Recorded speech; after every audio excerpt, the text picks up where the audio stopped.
அனைவருக்கும் வணக்கம். இந்த பகுதியில் நம்ம பார்க்க போறது நம்ம சுவாசம் மற்றும் மனதை பத்தி பார்க்க போறோம்.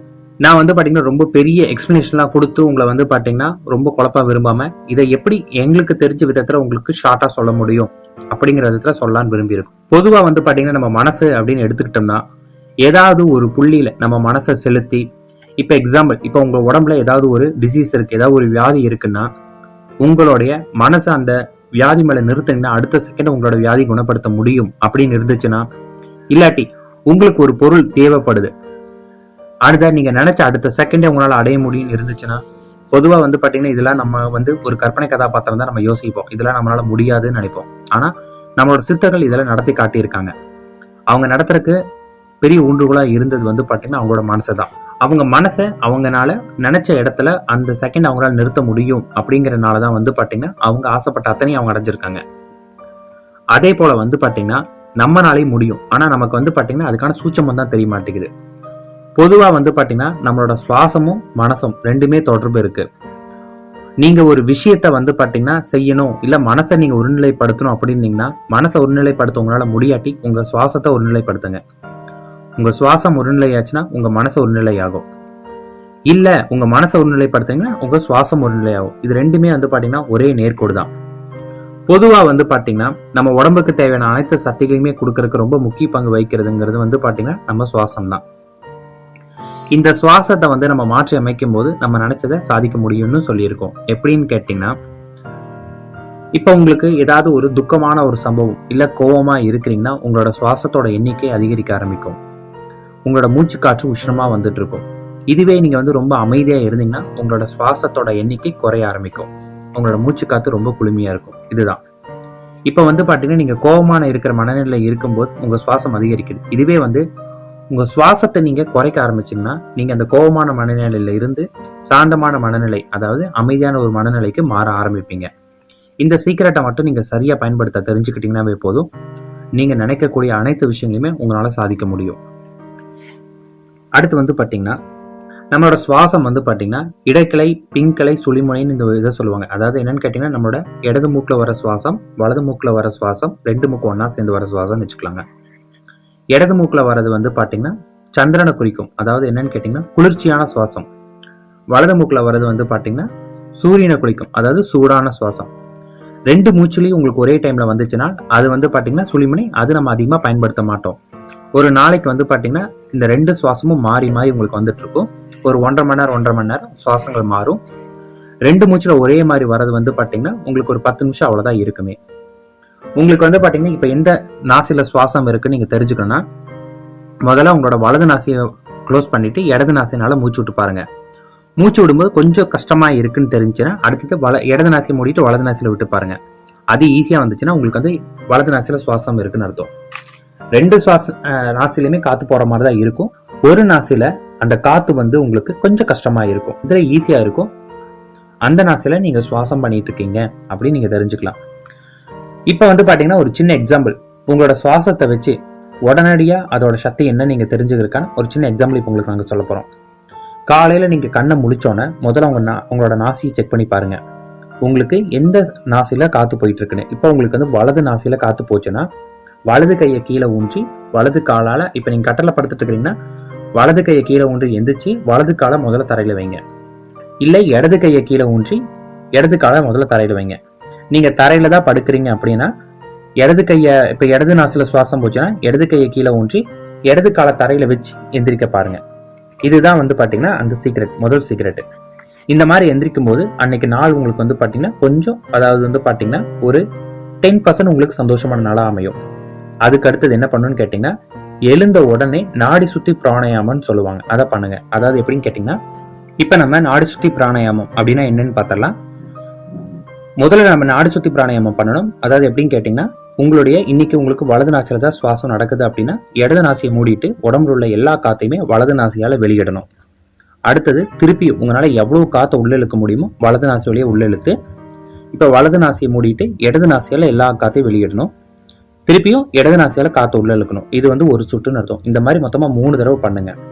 3 தடவை பண்ண பிறகு ஒரு பொதுவான பிராணாயாமம் சொல்றோம், அதை பண்ணுங்க. அதாவது என்ன பண்ணணும்னு கேட்டீங்கன்னா, தரையில ஏதாவது ஒரு விரிப்பை போட்டு அது மேல அமர்ந்து உட்கார்ந்துக்கோங்க. கால் பாத்தீங்கன்னா பத்மாசனத்துல உட்காரணும் அவசியம் கிடையாது. உங்களுக்கு எது கம்ஃபர்டபுளா இருக்கோ அந்த மாதிரி உட்காந்துக்கோங்க. முதுகையும் கழுத்தையும் நேரா வச்சுக்கோங்க. கை வந்து பாத்தீங்கன்னா சின் முத்திரை, அதாவது ஞான முத்திரைன்னு சொல்லுவாங்க இல்லைங்களா, அந்த முத்திரையில வச்சுட்டு உங்களால எவ்வளவு காத்த உங்க மூக்குனால இழுக்க முடியுமோ அந்த அளவுக்கு மூச்சு காத்த இழுங்க. மூச்சு காத்த இழுக்கும் போது ஒரு விதமான கோல்டிஷ் கலர் உங்க நாசி மூலியமா உள்ள இறங்குதுன்னு கற்பனை பண்ணிக்கோங்க. அந்த காத்த உடம்புல உங்களால எவ்வளவு நிறுத்த முடியுமோ அவ்வளவு நேரம் நிறுத்துங்க. நிறுத்தும் போது அந்த கோல்டிஷான கலர் வந்து பாத்தீங்கன்னா அந்த தங்க நில கலர் வந்து உங்க உடம்பு ஃபுல்லா அப்படியே பரவுறதா நினைச்சுக்கோங்க. அதுக்கப்புறம் வாயை வந்து லைட்டா குமிச்சு இஸ் அப்படின்னு சவுண்ட் வர மாதிரி மெதுவா காத்த வெளியிடுங்க. ரொம்ப ஸ்லோவா காத்து வெளியிடணும். அதை வந்து பாத்தீங்கன்னா உன்னால எவ்வளவுக்கு நேரம் வெளியிட முடியுமோ அந்த அளவுக்கு வெளியிடுங்க. இந்த மாதிரி மொத்தமா ஒரு 10 டைம் பண்ணுங்க. இது வந்து பாத்தீங்கன்னா வாரத்துக்கு ஒரு தடவை இந்த 10ங்கிறது 12 அப்படின்னு இன்க்ரீஸ் பண்ணிக்கோங்க. இல்ல எங்கனால வந்து பாத்தீங்கன்னா 10க்கு மேல பண்ண முடியும், முதல் நாளே எங்களால பண்ண முடியும்னா பண்ண ஆரம்பிங்க. அது தப்பு கிடையாது. அது எந்த அளவுக்கு பண்ணணும்னு கேட்டீங்கன்னா, நீங்க மூச்சை உங்க ஒரு குறிப்பிட்ட அளவுக்கு மேல உங்களால மூச்சு காத்து இழுக்க முடியாத அளவுக்கு ஆயிடும். அந்த அளவுக்கு நீங்க பண்ணீங்கன்னா பெஸ்ட் ரிசல்ட் உங்களுக்கு ஒரே நாள்ல கிடைக்க ஆரம்பிக்கும். இது நீங்க பண்ண பிறகு எந்திரிச்சு நின்னீங்கன்னா, இந்த டிவில வந்து பாத்தீங்கன்னா இந்த குளுக்கான் டி விளம்பரத்துல எல்லாம் உடம்புல வந்து எனர்ஜி ஏற மாதிரி காட்டுவாங்க தெரியுங்களா, அந்த ஃபீல் அப்படியே உங்க உடம்புல உங்களுக்கு தெரிய ஆரம்பிக்கும். அப்படியே உடம்பு ஃபுல்லா ஒரு கரண்ட் பாயிரம் உங்களுக்கு தெரிய ஆரம்பிக்கும். அன்னைக்கு நீங்க நாள் முழுக்க நீங்க பண்ணக்கூடிய வேலை, இப்ப நீங்க ஒரு வேலைக்கு போறீங்கன்னா பொதுவா உங்க பாஸ் கிட்ட எப்பயுமே உங்களுக்கு சண்டை வந்துட்டு இருக்குன்னா, அன்னைக்கு உங்களுக்கு அந்த சண்டை வராது. அன்னைக்கு வந்து பாத்தீங்கன்னா உங்க பாஸ் உங்ககிட்ட நல்லபடியா பேசுவாரு. யாராவது ஒரு பர்சன் உங்ககிட்ட நல்லா பேசாம இருக்கிறாங்கன்னா அவங்க அன்னைக்கு உங்ககிட்ட நல்லா பேசுவாங்க. இது காரணம் ஏன்னா நம்ம உடம்புல வந்து காந்த சக்தி அதிகமாகி நம்ம சீ பவர் வந்து நம்ம சுத்தி ஒரு ஆறாவை வெளிப்படுத்தும். அந்த ஆறா வந்து பாத்தீங்கன்னா எல்லாரையுமே நம்ம கிட்ட கவர்ந்து இழுக்க ஆரம்பிக்கும். இது வந்து பாத்தீங்கன்னா முதல் நாளே உங்களுக்கு வித்தியாசம் தெரிய ஆரம்பிக்கும். உங்களுக்கு முதல் நாள் ஓரளவுக்கு லைட்டா இருக்கும். ஒரு வாரம் பண்ணும்போது அந்த ஆறாவோட சக்தி என்னன்னு உங்களுக்கே தெரிய ஆரம்பிக்கும். இது வந்து பாத்தீங்கன்னா எல்லாருமே முயற்சி பண்ணி பாருங்க. அடுத்தது வந்து பாத்தீங்கன்னா சுவாசம். நம்மளோட மூச்சு காத்தை நீங்க உள்ள இழுக்கும் போது அது வந்து பாத்தீங்கன்னா ஒரு குறிப்பிட்ட இடத்துல வந்து அந்த மூச்சு காத்து ஒடுங்க ஆரம்பிக்கும். அந்த மூச்சு காத்து ஒடுங்குற இடம் வந்து பாத்தீங்கன்னா நம்மளோட தொப்புல இருந்து 4 இன்ச்சு கீழே அந்த இடத்த தான் நம்மளோட மூச்சு காத்து ஒடுங்கும். அந்த இடத்த வந்து சரியா நீங்க புரிஞ்சுக்கிட்டு மூச்சு காத்தை இழுத்து அந்த இடத்துல நிறுத்தி நீங்க மெடிடேஷன் பண்ண ஆரம்பிச்சீங்கன்னா உங்களோட சீ பவர் ரொம்ப ரொம்ப சீக்கிரமா உங்களுக்கு அதிகரிக்க ஆரம்பிக்கும். அதுக்கப்புறம் இப்ப உங்களுக்கு வந்து பாத்தீங்கன்னா இடது நாசில சுவாசம் போயிட்டு இருக்குன்னா அந்த சமயத்துல நீங்க வந்து பாத்தீங்கன்னா உணவு சாப்பிட்டீங்கன்னா அது வந்து நம்ம உடம்புக்கு வந்து ஏத்துக்காது. அதனால அந்த டைம்ல யாரும் சாப்பிட வேண்டாம். நம்மளோட சுவாசத்தோட வேகத்தை மாற்றும் போது நம்மளோட உணர்ச்சிகளை மாற்ற முடியும். நான் உங்களுக்கு முன்னாடியே சொல்லியிருக்கேன். அது எப்படிங்கிறத பத்தி இப்ப நம்ம பார்க்கலாம். நம்மளோட மனசை வந்து பாத்தீங்கன்னா நீங்க மெடிடேஷன் உட்காந்து என் மனசை கண்ட்ரோல் பண்ண முடியல அப்படின்னு நினைக்கிறவங்க வந்து பாத்தீங்கன்னா சுவாசத்தை கட்டுப்படுத்துங்க. மெடிடேஷன் உட்காருங்க. மெடிடேஷன் உட்கார்ந்தோன்னே நீங்க என்ன பண்ணணும்னு கேட்டீங்கன்னா, நீங்க விடுற உங்க மூச்சு காத்துல உங்களை கவனத்தை வைங்க. உங்க மூச்சு காத்து வந்து பாத்தீங்கன்னா உங்க மூக்கு வழியா உங்க உடம்புல எங்கெங்கெல்லாம் போகுதுங்கிறத கவனத்தை செலுத்திட்டே இருந்தீங்கன்னா ஒரு குறிப்பிட்ட டைம்க்கு அப்புறம் நீங்க மூச்சு விடுறதே மறந்துடுவீங்க. அதாவது மூச்சை விடாத நிலைமைக்கு உங்களுக்கு போக ஆரம்பிக்கும். இதுக்கு வந்து பாத்தீங்கன்னா வெறும் பிராக்டிஸ் மட்டும் தான் காரணம். அந்த நேரத்துல உங்க மனசை ஒடுங்க ஆரம்பிக்கும். அப்ப வந்து உங்களுக்கு ஏதாவது ஒரு பொருள் தேவை, இல்ல வந்து பாத்தீங்கன்னா நீங்க லைஃப்ல ஏதாவது ஒண்ணு சாதிக்கணும் அப்படின்னு நீங்க நினைச்சீங்கன்னா அந்த சுவாசம் ஒடுங்குற நேரத்துல உங்களுக்கு என்ன வேணுமோ அதை நினைக்க ஆரம்பிங்க. அப்படி நினைக்க ஆரம்பிச்சீங்கன்னா அது ரொம்ப குயிக்கா உங்களுக்கு கிடைக்க ஆரம்பிக்கும். இதுதான் வந்து பாத்தீங்கன்னா சுவாசம் ஒடுங்குறதுன்னு சொல்லுவாங்க. இதை வந்து அதிகப்படியா நம்ம பண்றதுக்கு வந்து பாத்தீங்கன்னா உங்களுக்கு வாசி யோகம் பண்ணீங்கன்னா இது உங்களுக்கு சீக்கிரமா சித்தியாக ஆரம்பிச்சிடும். வாசி யோகம் பண்ணாதவங்க இல்ல பண்ண முடியாதவங்க கூட இந்த முறையை நீங்க பயன்படுத்தினா கூட உங்களுக்கு இது சீக்கிரமா சித்தியாகும். அடுத்த பதிவில் வந்து பாத்தீங்கன்னா உங்களுக்கு வாசி யோகத்திலேயே ஒரு ஷார்ட்கட் மெத்தட் ஒன்று இருக்கு, அதை உங்களுக்கு நாங்க சொல்லி கொடுக்குறோம்.